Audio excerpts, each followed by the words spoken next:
ومن أحسن قولا ممن دعا إلى الله. بسم اللہ الرحمن الرحیم. السلام علیکم ورحمۃ اللہ وبرکاتہ.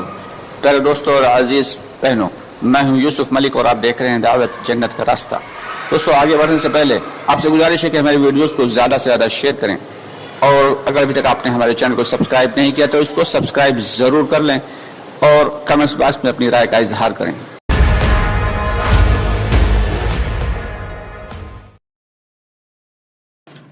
تو عزیزو دوستو، اللہ کے راستے میں نکلنا، اللہ کے راستے میں نقل و حرکت، یہ ایک بہت اونچا عمل ہے. یہ بہت اونچا عمل ہے کہ حج بے شک فرض ہے، اور جب مال ہو تب فرض ہے، اور زندگی میں صرف ایک بار فرض ہے. لیکن اللہ کے راستے میں نقل و حرکت کرنا جس وقت بھی حکم آ جائے اس وقت فرض ہے. اللہ کے راستے میں نکلنے کے لیے سب سے اہم چیز یہ ہے کہ ہمارے اندر اخلاص ہو. کیا ہو؟ اخلاص ہو. دوستو، ایک ہوتا ہے اخلاص اور ایک ہوتا ہے استخلاص. اخلاص، مومن جو ہے وہ مخلص ہوتا ہے کہ ہر عمل اللہ کی رضا کے لیے کر رہا ہو. ہر عمل، ہر نیک عمل صرف اور صرف اللہ کی رضا کے لیے کر رہا ہو. اور استخلاص وہ ہے کہ کام کو اپنا اوڑھنا بچھونا بنانا ہے، یعنی کام کو اپنی سب سے اہم ذمہ داری سمجھنا ہے، اور وہ بھی اللہ کی رضا کے لیے کہ ہمارا رب ہم سے راضی ہو جائے. تو دوستو، اللہ کے راستے میں نکل کر کچھ کام ایسے ہیں کہ جن سے بہت زیادہ بچنا ضروری ہے. کہ حج کے زمانے میں اگر ہم چاہیں تو اجازت ہے کہ تجارت کر سکتے ہیں.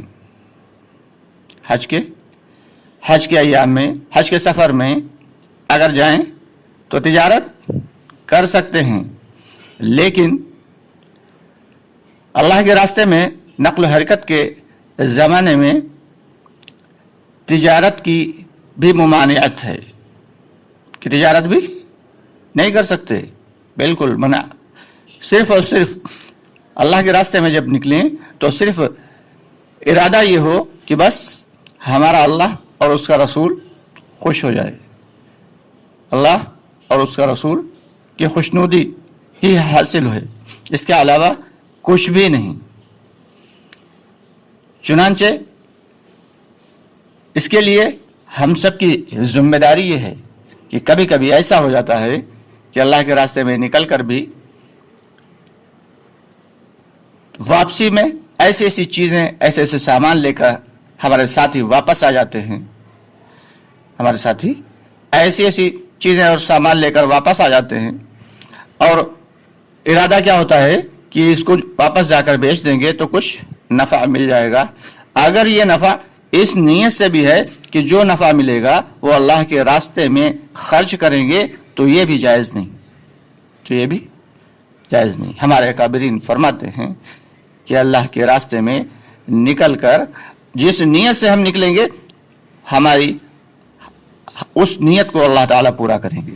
اگر اللہ کے راستے میں اس نیت سے نکل رہے ہیں کہ ہدایت مل جائے تو ہمیں ہدایت ملے گی. اور اگر ہم اللہ کے راستے میں اس لیے نکل رہے ہیں کہ گھر میں کوئی بیمار ہے یا خود بیمار ہیں، اللہ کے راستے میں جائیں گے تو شفا مل جائے گی، اللہ شفا عطا فرما دیں گے.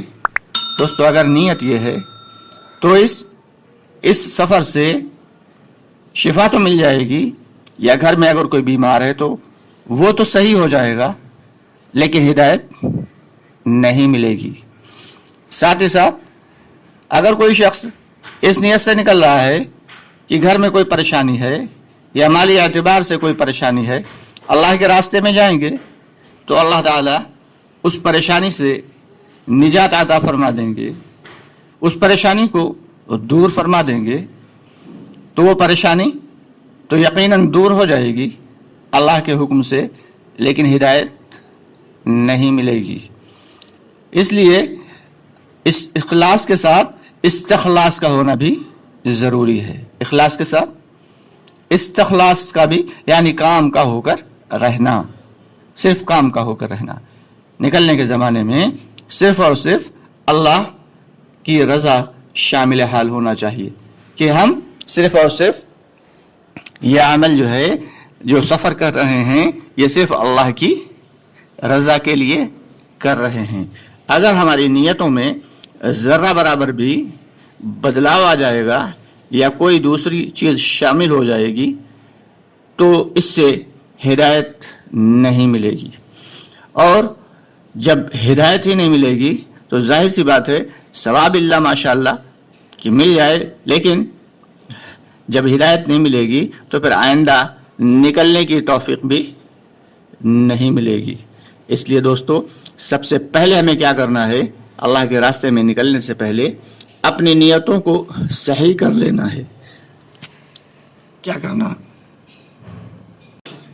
کیونکہ اللہ رب العالمین گمان کے مطابق ہی فیصلے فرماتے ہیں۔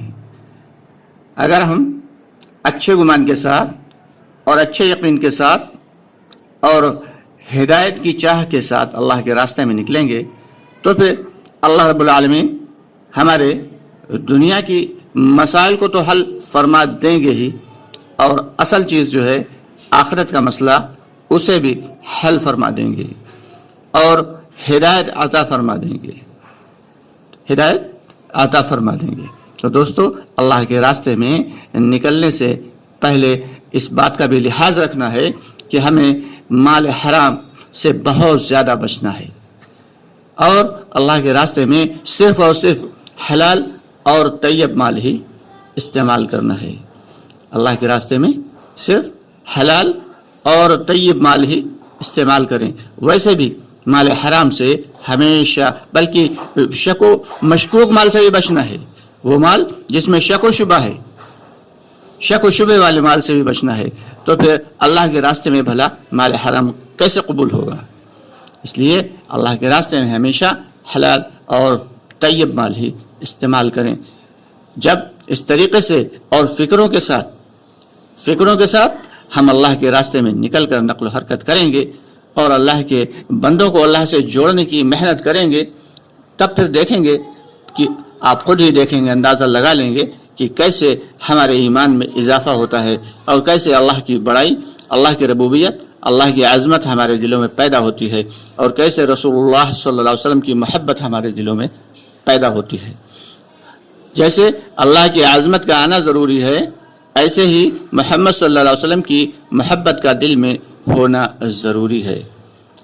حدیث میں آتا ہے، اس کا مفہوم ہے کہ کوئی شخص تب تک کامل مومن نہیں ہو سکتا جب تک دنیا کی تمام تر چیزوں سے زیادہ خود محمد مصطفیٰ صلی اللہ علیہ وسلم کی محبت اس کے دل میں زیادہ نہ ہو، یعنی اس تمام چیزوں پر غالب ہو محمد مصطفیٰ صلی اللہ علیہ وسلم کی محبت۔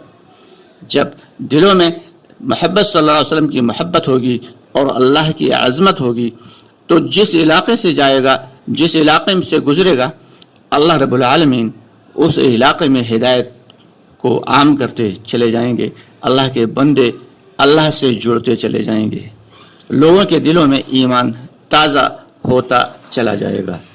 تو دوستو، آج آپ سے یہی عرض کرنا تھا کہ اللہ کے راستے میں پہلے کے ساتھی جو نکلا کرتے تھے، اللہ کے راستے میں نقل و حرکت کرتے تھے، تو ان کی نقل و حرکت سے بڑے فیض وجود میں آیا کرتے تھے، لیکن آج ہماری محنتوں سے، ہماری کوششوں سے اور اللہ کے راستے میں نکلنے سے خود ہمارا اپنا ہی فائدہ نہیں ہوتا تو بھلا دوسروں کا کیا فائدہ ہوگا؟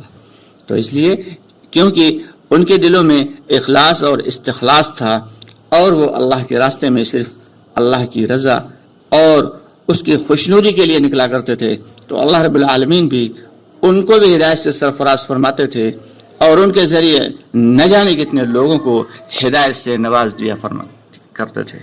لیکن افسوس کی بات تو دوستو یہ ہے کہ آج ہمارے دلوں سے اخلاص اور استخلاص نکل گیا. تو اس کی کوشش کرنا ہے، اور تمام نکلنے والے ساتھی، اللہ کے راستے میں محنت کرنے والے ساتھی، چاہے وہ مقامی محنت کر رہے ہوں، چاہے وہ اللہ کے راستے میں نکل کر نقل و حرکت کر رہے ہوں، سبھی کی ذمہ داری ہے کہ کوشش کریں کہ ہمارے دلوں میں اللہ تعالی اخلاص اور استخلاص پیدا فرما دے. اللہ سے دعا ہے کہ اللہ ہم سب کو حقیقت والی جو ہے دین کی محنت عطا فرمائے، اور سارے عالم کے ایمان والے بھائی بہنوں کو دعوت والی محنت سے جوڑ دے.